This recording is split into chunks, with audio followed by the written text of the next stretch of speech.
Bismillahirrahmanirrahim.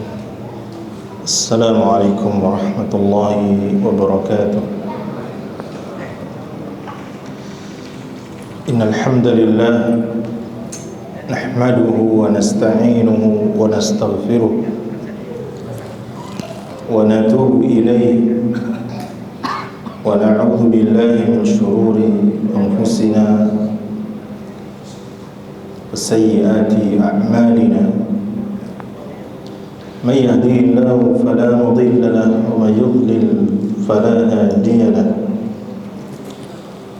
أشهد أن لا إله إلا الله وحده لا شريك له وأشهد أن محمدا عبده ورسوله يا أيها الذين آمنوا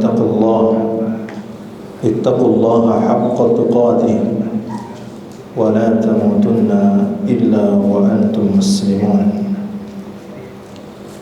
أما بعد. Kaum muslimin wal muslimat, hadirin wal hadirat, ikhwani wa akhwati fid din, rahimanallahu wa iyyakum. Ahlus sunnah wal jamaah adalah sekelompok manusia dari kaum muslimin yang begitu adil, begitu insaf,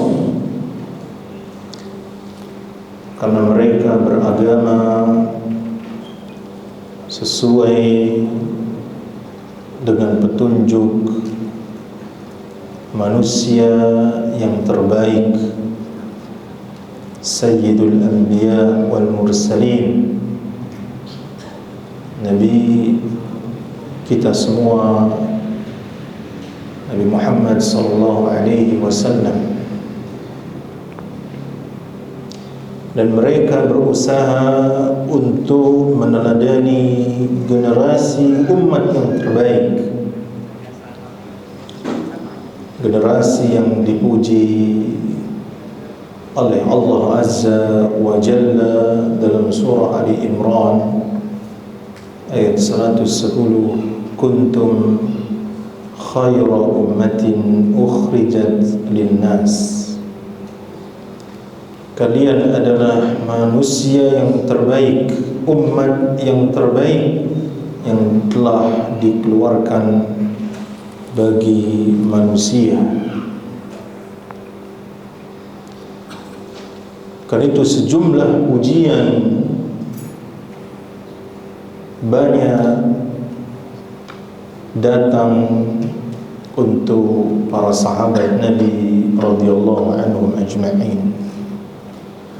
At-Taubah ayat 100, was-sabiquna al-awwalun minal muhajirin wal ansar walladzina ittaba'uhum bi ihsan radhiyallahu anhum wa radu an.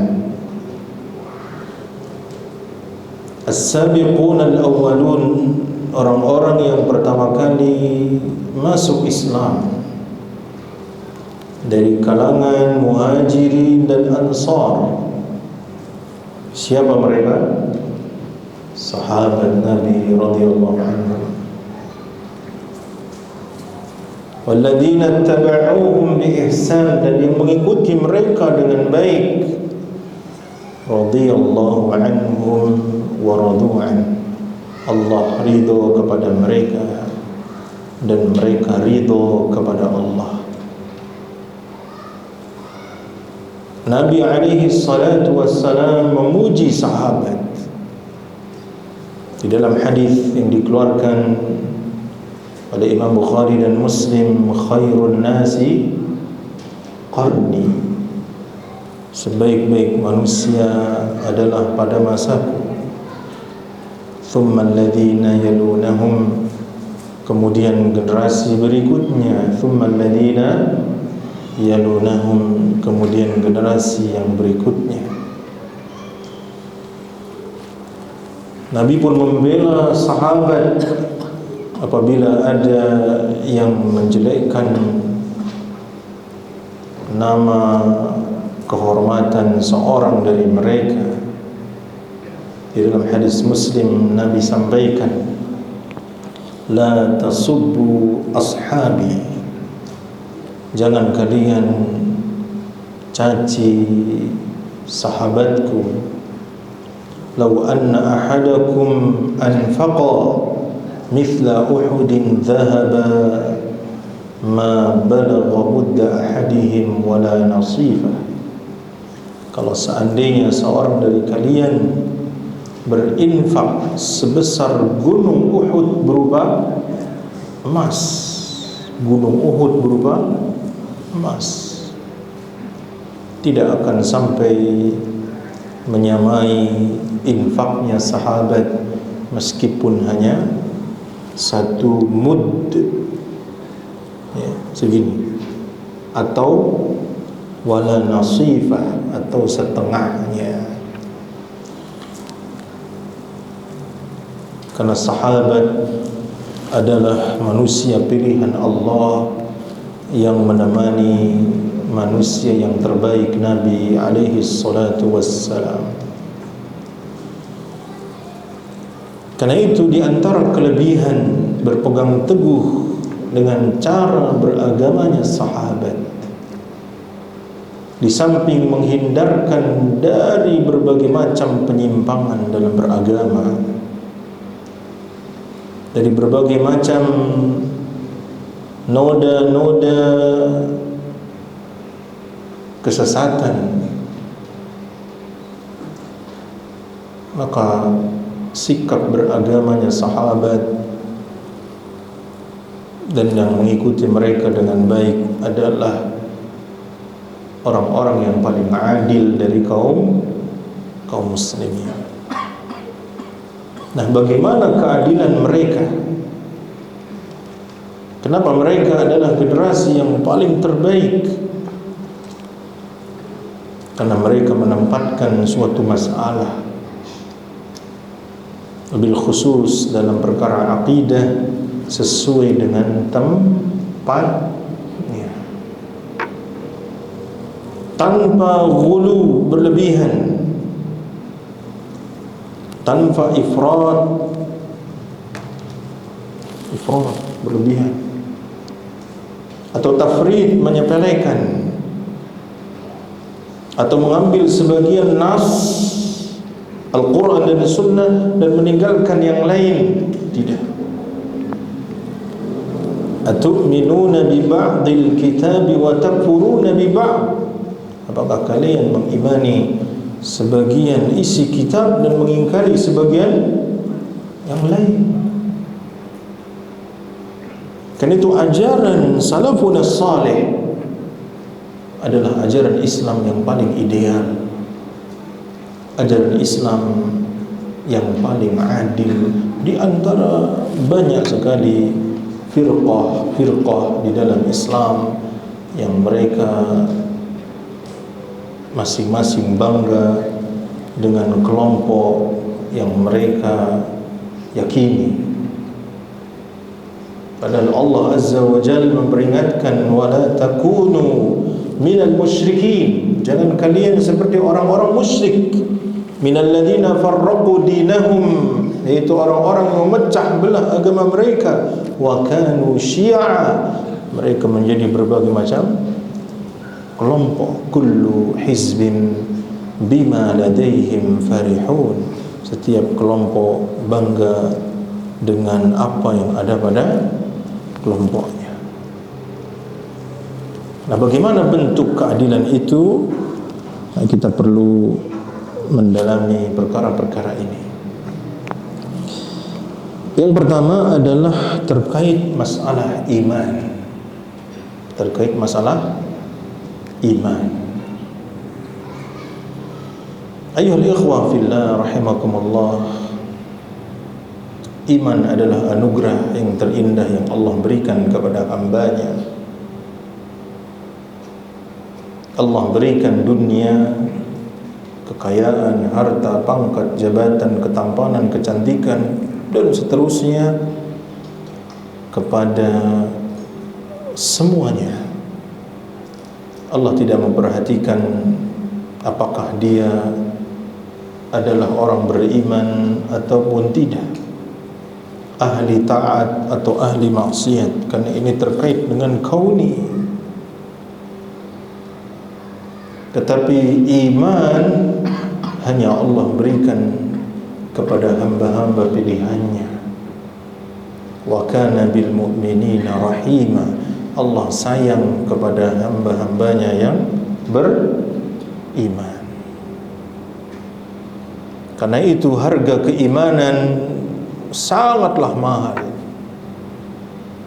Innal ladzina kafaru wa matu wa hum kuffarun falan yuqbala min ahadihim mil'ul ardi dhahaban wa la yuftada bih.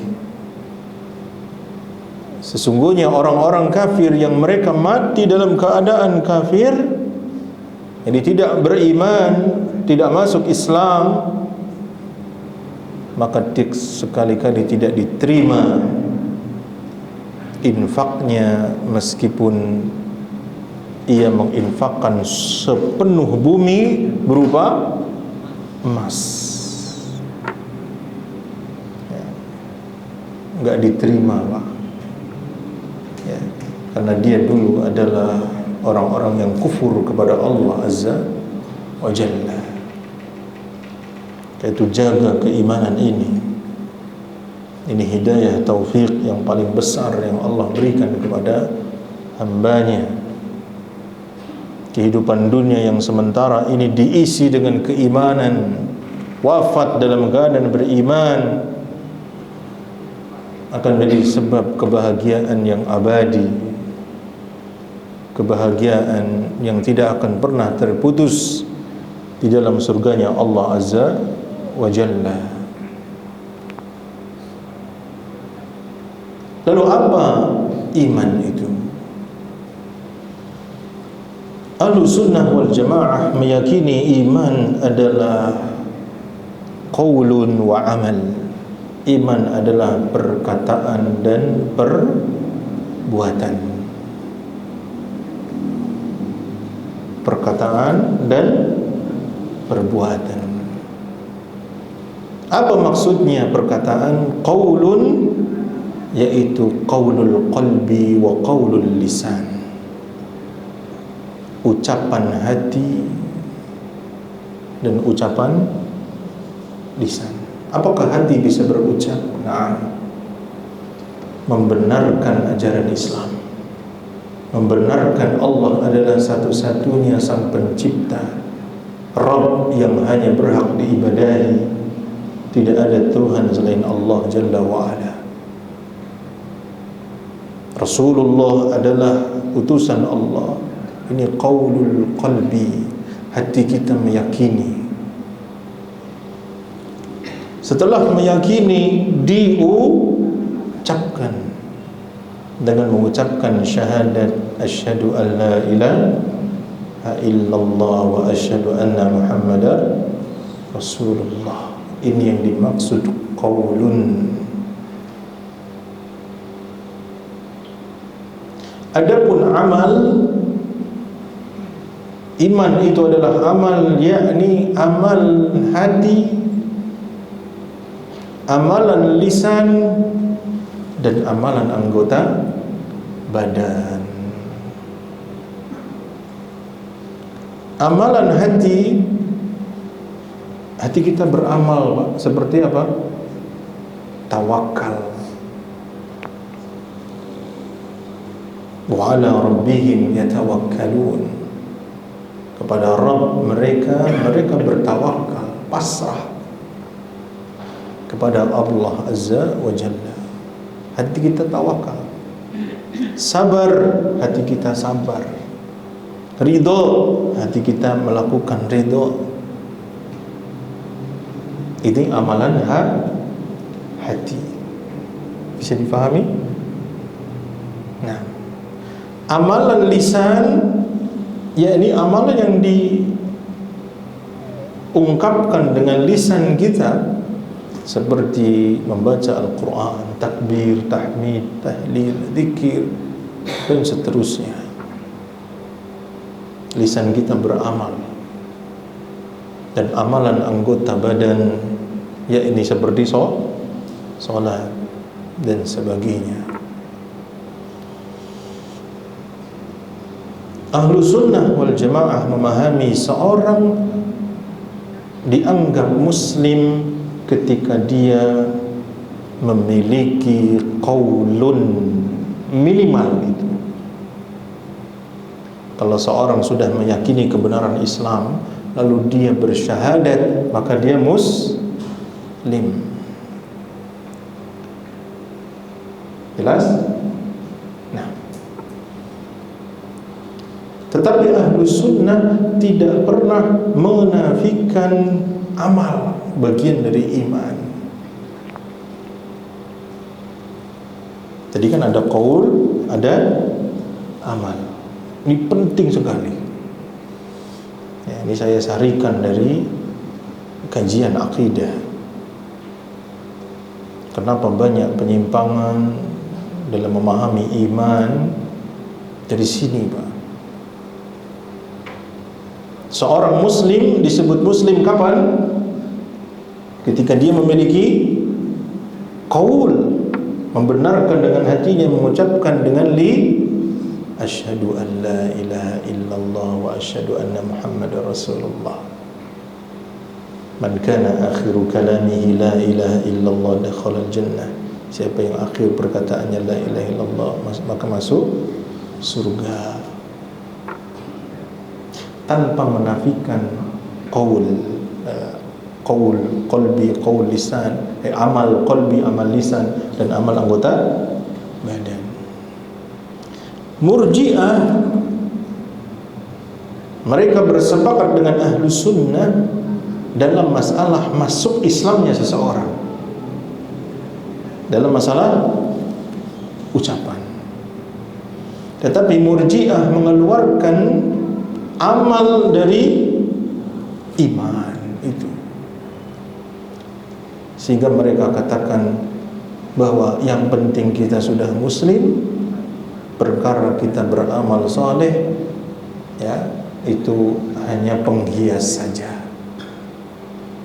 Bahkan tanpa melakukan amal saleh, misalkan sholat, misalkan puasa, misalkan zakat, itu tidak ada pengaruhnya dengan iman. Yang penting membenarkan dengan hati, bersyahadat, selesai. Ini Murji'ah. Apa efeknya? Efeknya Murji'ah ini kemudian mereka menyepelekan dosa. Irja, yakni berharap, sehingga mereka condong kepada nas, ayat Al-Quran dan Sunnah yang memberikan pengharapan.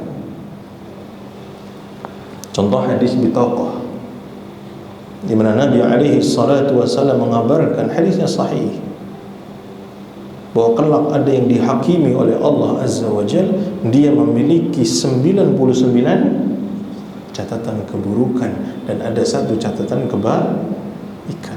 Dia putus asa, pasti celaka. Apa bandingannya satu catatan dengan 99? Selesai udah, game over, ya. Tapi kemudian Allah Azza wa Jal mengatakan kepada hamba tersebut, engkau memiliki satu kebaikan. Ya Rabb, bagaimana dibandingkan 99 catatan ini? Tunggu dulu. Kemudian ditimbang, ternyata lebih berat satu catatan itu. Apa isinya? La ilaha illallah. Ya. Dia ambil hadis ini, Pak, dan hadis yang semisal, yang berisi pengharapan Allah mengampuni, Allah Maha Pengampun. Toh dia muslim, sudah selesai, Allah ampuni. Itu, Pak. Sehingga mereka bermudah-mudahan dalam bermaksiat kepada Allah Azza wa Jalla. Dia lupa dengan ayat hadis yang berkaitan dengan orang yang tidak membayar zakat. alladzina yaknizuna adh-dhahaba wa la yunfiqunaha fi sabilillahi fabashshirhum bi'adzabin alim. Orang-orang yang menimbun emas,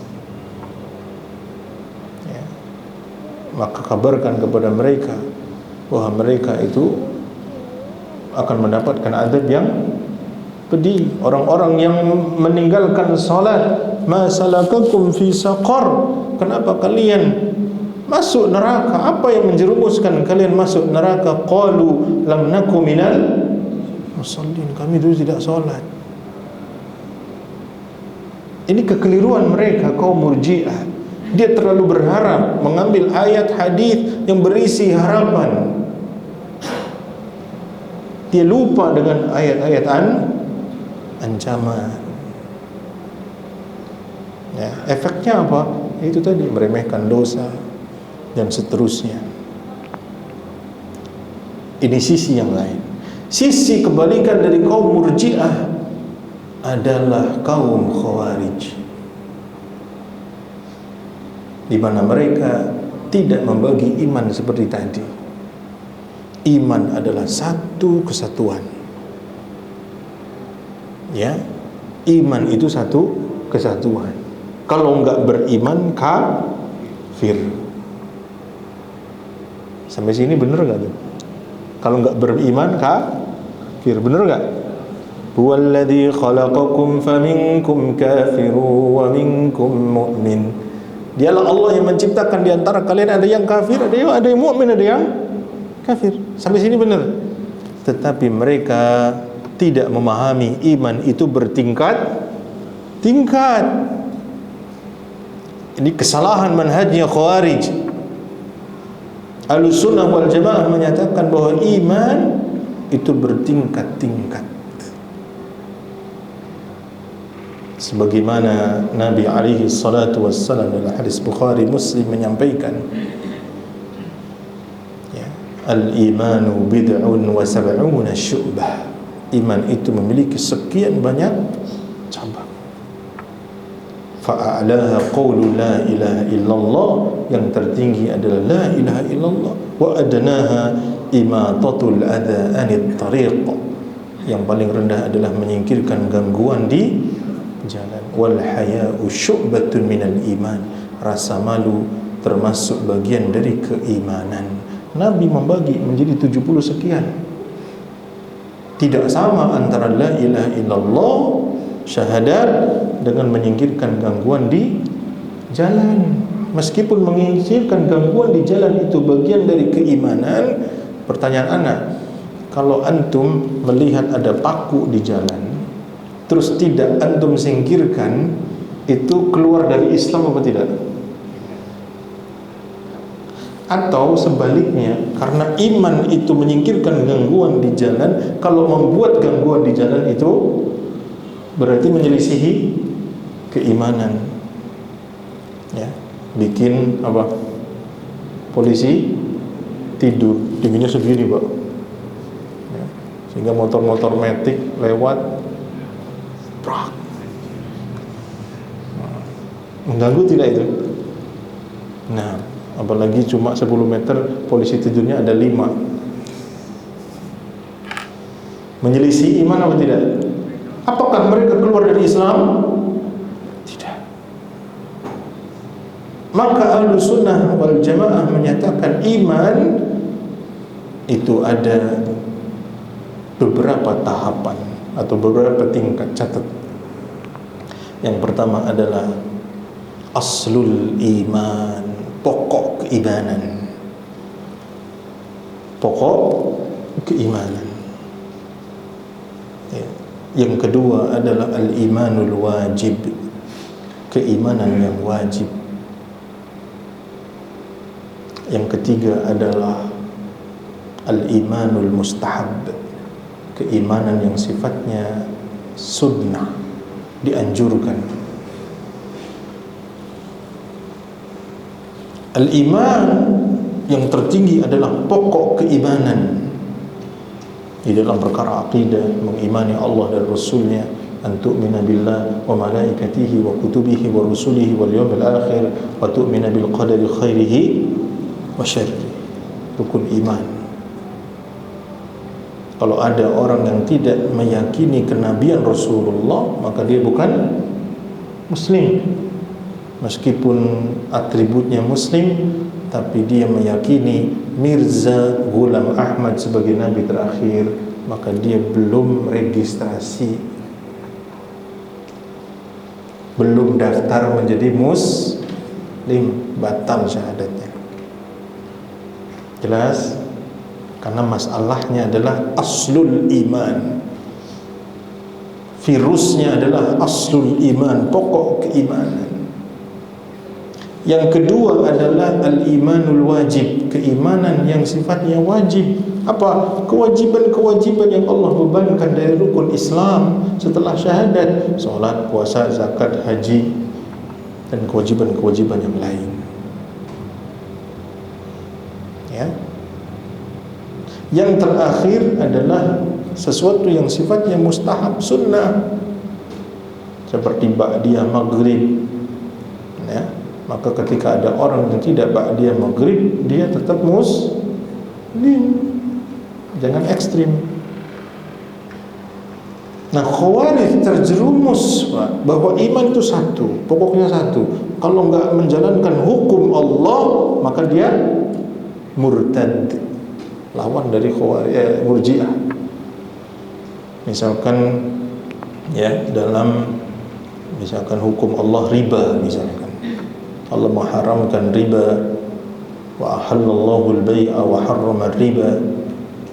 Jelas-jelas ada sebuah transaksi riba, dan riba itu dosa besar. Lalu ada seorang muslim yang menyengaja melakukan riba, maka bagi Khawarij keluar dari Islam. Berarti dia mengingkari ayat riba. Kalau ada seorang muslim yang mencuri, maka dia mengkufuri ayat larangan pencurian, hadis-hadis terkait larangan pencurian. Berarti dia tidak mau mengamalkan itu, maka keluar dari Islam. Bagaimana jawabnya? Menjawabnya adalah antara mengkufuri, tidak mengimani, dengan mengamalkan, itu dua hal yang berbeda. Ambil contoh yang gampang biar cepat paham dan cepat selesai poin pertama ini. Fankihu ma tabalakum minan nisa mathna wa thulatha wa ruba. Nikahilah wanita 2, 3 atau 4. Fa in khiftum alla ta'dilu fawahidah. Kalau kalian khawatir tidak bisa berlaku adil, maka satu. Pertanyaannya, kira-kira kalau di negeri kita kaum muslimah banyakkan yang mau dipoligami atau yang monogami? Banyak yang menentang poligami atau tidak? Banyak enggak? Jangan-jangan termasuk istri antum enggak mau dipoligami. Tapi apakah mengimani ayat itu? Mengimani. Apakah mereka mengingkari ayat itu? Tidak. Hanya belum mengamalkan. Faham? Nah. Ada seorang muslim yang minum miras. Dia tahu bahwa minum minuman keras itu haram. Ada seorang muslim yang membunuh, tahu pembunuhan itu haram, tapi dia terjang. Maka pelaku dosa besar tetap muslim dengan pokok keislamannya, fasik dengan kefasikannya. Ini Ahlussunnah, pertengahan adil. Jelas? Sehingga Ahlussunnah tidak mudah mengkafirkan kelompok ya, yang melakukan dosa besar. Terus bagaimana pelaku dosa besar? Yang pertama, kalau pelaku dosa besar bertobat, maka jelas Allah Maha Pengampun, Allah Maha Penyayang. Tapi kalau belum bertobat, mati overdosis, minuman keras, dioplos Pak. Minum arak dicampur baygon, oplosan, ya. Diminum KO, ya. Dibuka KTP-nya Islam. Pertanyaan saya, dia punya hak untuk diurusi tidak? Punya. Ya. Apalagi dalam kantongnya ada tasbih lagi, jelas muslim, keluarganya juga muslim, maka dia tetap mendapatkan hak untuk diurusi, muslim. Terus bagaimana hisabnya?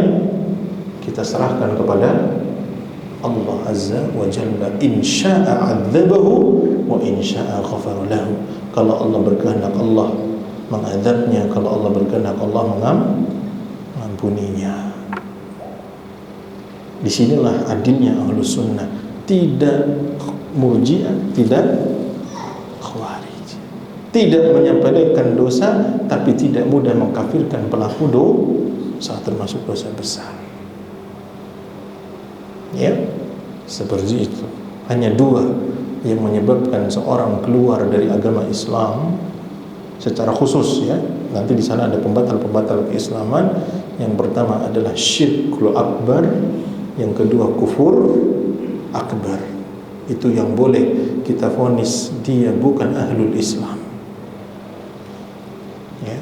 Kalau ada orang agamanya Kristen mati dalam keadaan Kristen, ya, bolehkah antum vonis dia ahlun nar? Boleh apa tidak?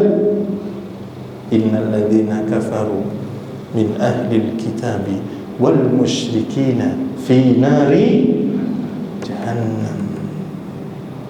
Sesungguhnya orang-orang dari ahli kitab, musyrikin dari ahli kitab, ya,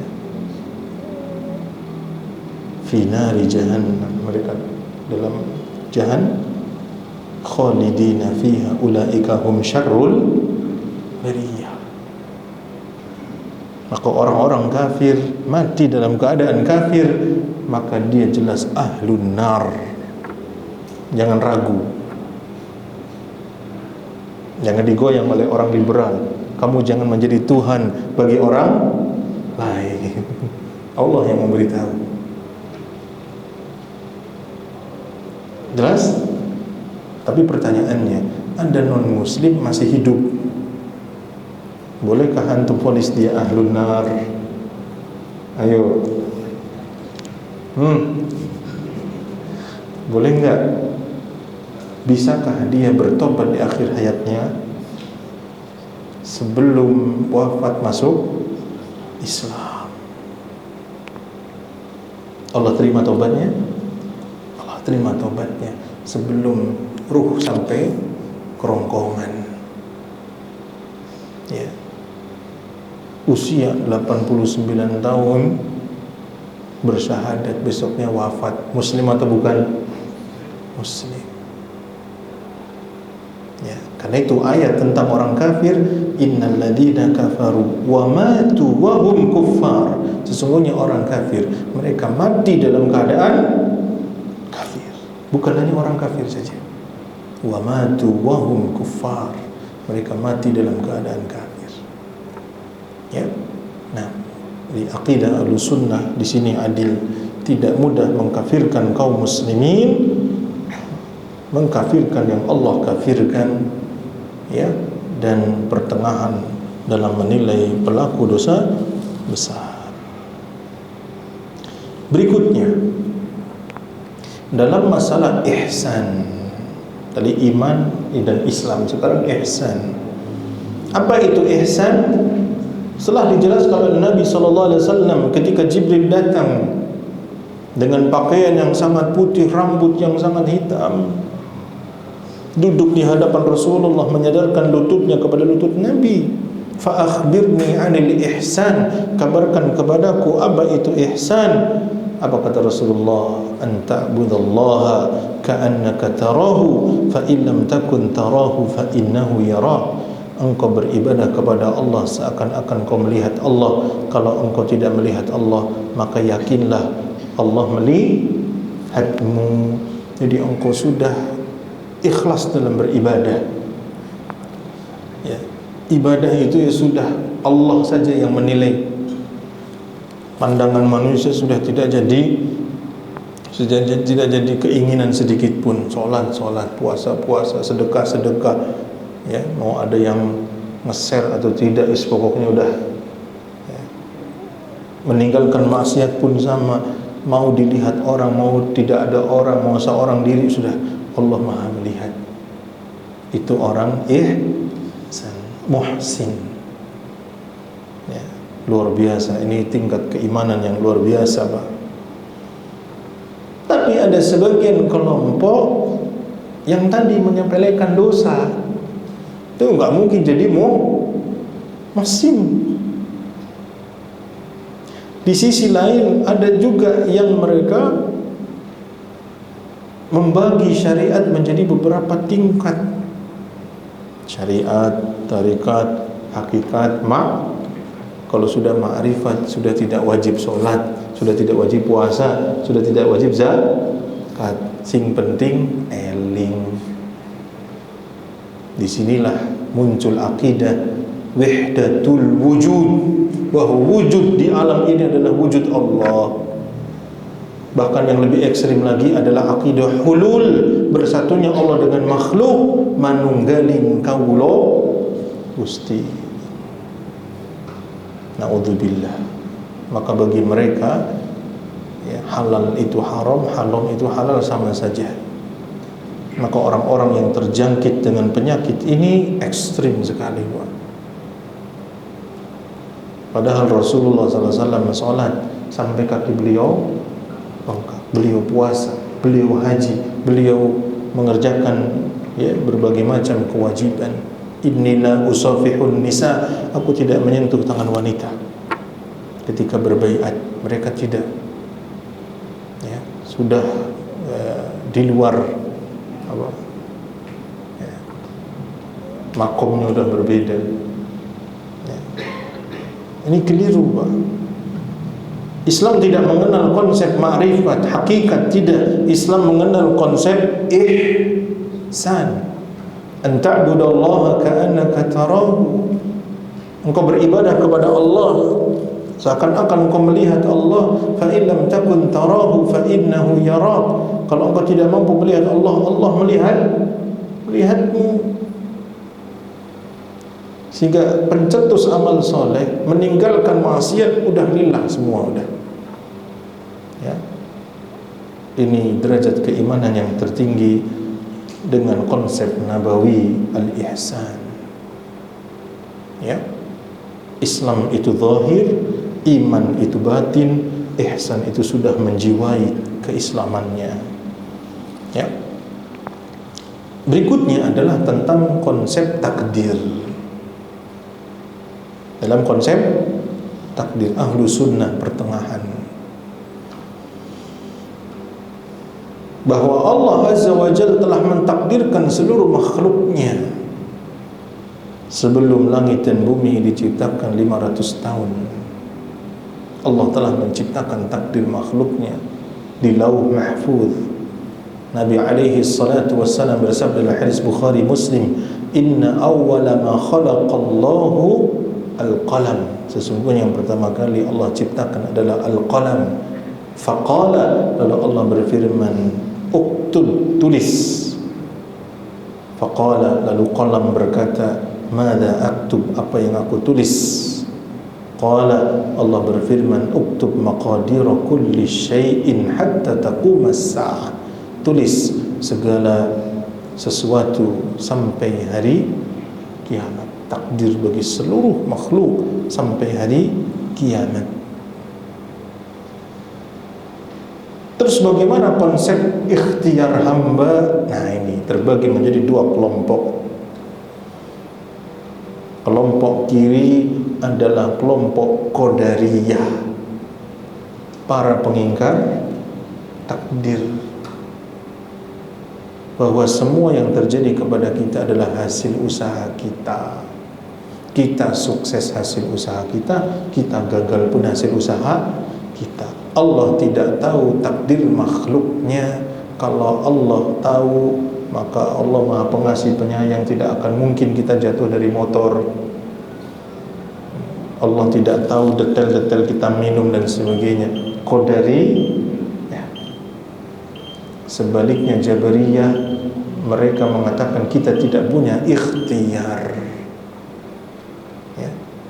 Udah adzan ya? Waktunya adzan atau belum? Sudah, adzan dulu. Nah, adzan dulu, nanti kita lanjutkan ya. Nah, jadi adzan lanjutkan, setelah itu selesai. Sallallahu ala Nabi Muhammad wa ala alihi wa sahbihi ajma'in.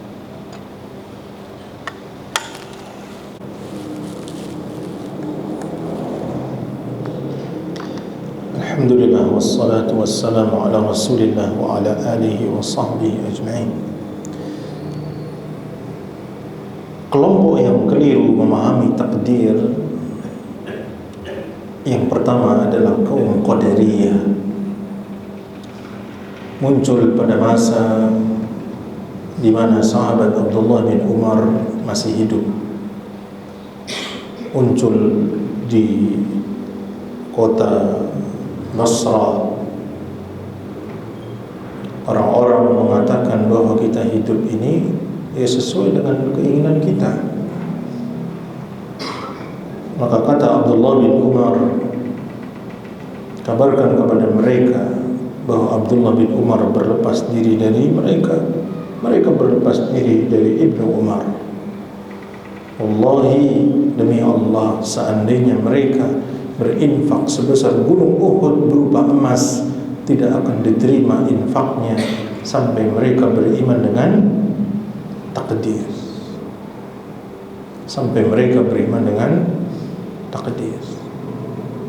Mereka gulu dalam ikhtiar. Sebaliknya muncul kelompok yang lain, gulu dalam kepasrahan, sehingga mereka tidak mau berikhtiar. Mereka adalah kaum Jabariyah. Pokoknya udah gak usah ngapa-ngapain ya. Kalau Allah takdirkan kita kaya, ya kaya udah. Sehingga mereka tidak menganggap sebuah usaha ya. Ahlus Sunnah pertengahan, menetapkan masyiah Allah dan masyiah hamba. Wa ma tasyauna illa ayyasha Allahu rabbul alamin. Dan Allah menetapkan pentingnya ikhtiar. Bayangkan seorang Maryam yang sedang hamil tua Pak, wanita, ketika Allah ingin memberikan rutab, kurma muda, Allah sanggup tidak menurunkan rutab itu secara langsung? Sanggup. Tetapi Allah perintahkan Maryam, wa huzzi ilaiki bijid'in nakhlati tusaqit alaiki rutaban janiyya. Goyanglah pohon kurma itu, maka akan jatuh rutab yang enak dimakan. Antum 5 orang goyang pohon kurma, goyang enggak? Enggak akan goyang, Pak. Kurma loh ya. Kalau papaya ya goyang. Kurma kan kuat sekali akarnya. Tapi kenapa Allah perintahkan Maryam untuk menggoyangkan kurma? Akhdul asbab, mengambil sebab. Anda mau enggak lapar, makan. Anda enggak mau haus, begitu mudah konsepnya. Tidak seperti ahlul ya, al-kasab ya. Tetap kita berikhtiar. Perkara hasilnya kita serahkan kepada Allah Azza wa Jalla. Kan itu Rasulullah sampaikan, "Lau annakum tatawakkaluna 'ala Allahi haqqa tawakkuli." Kalau seandainya kalian bertawakal kepada Allah dengan sebenar-benarnya takwa, la razaqakum kama yarzuqut thair. Allah akan memberikan rezeki kepada kalian sebagaimana Allah berikan rezeki kepada apa? Burung. Taghdu himasan khimasan wa taruhu bitana. Burung itu pergi dalam keadaan perutnya kosong, pulang sudah Burung itu diem aja tuh bekerja dia. Bekerja, Pak. Ya. Seperti itu. Jadi ikhtiar dan masyiah Allah berjalan bersamaan, adil Ahlus Sunnah. Ya, sehingga kewajiban kita sebagai seorang hamba adalah berikhtiar, memaksimalkan ikhtiar, tetapi tidak boleh mengklaim perbuatan kita semata-mata itulah yang membuat kita berhasil. Tidak boleh. Jangan seperti Qarun yang mengatakan innama utituhu ala ilmin indi, aku diberikan ini semua karena ilmuku. Sombong. Karena Allah Maha Kuasa, Allah sanggup mentakdirkan sesuatu tanpa sebab, sebagaimana Allah sanggup memberikan anak kepada Maryam tanpa kehadiran suami. Allah sanggup. Tetapi Allah berlakukan di kaun, di alam semesta ini dengan sebabnya. Berikutnya, dalam masalah muamalatul hukam, bagaimana bermuamalah dengan para pemimpin. Di satu sisi kita sudah tahu Khawarij begitu mudah untuk merongrong pemerintahan yang sah. Mereka begitu ingin untuk menerapkan hukum Allah, tetapi apa yang terjadi? Mereka mudah menumpahkan darah kaum muslimin, bahkan para penguasa kaum muslimin sejak zaman dahulu. Hatta Khalifah Uthman bin Affan, Ali bin Abi Thalib tidak lepas dari cercaan mereka, bahkan Rasulullah sendiri. Oleh Dzul Khuwaisirah, ketika Rasulullah membagi ghanimah, ada seorang munafik yang mengatakan, ya Muhammad, i'dil, berbuat adilah kamu. Ya, Khawarij. Alhamdulillahnya Pak, Rasulullah mengabarkan kullama dhahara qarnun quti', ketika mereka nampak ke permukaan mereka akan terpotong, hilang. Kullama dhahara qarnun quti', ketika mereka nampak lagi, punya kekuatan lagi, akan hilang. Jadi mereka mudah menyalahkan pemerintah yang sah, pemerintah kaum muslimin. Bahkan mereka tidak segan-segan melakukan kudeta. Tapi ada di satu kelompok yang lain, lawan dari Khawarij, mereka adalah orang-orang yang bermuka minyak. Mereka menjilat kepada pemerintah, sehingga semua perbuatan hukam itu benar, dicarikan pembenaran yang alibi dari Al-Quran dan Sunnah. Ini salah apa tidak?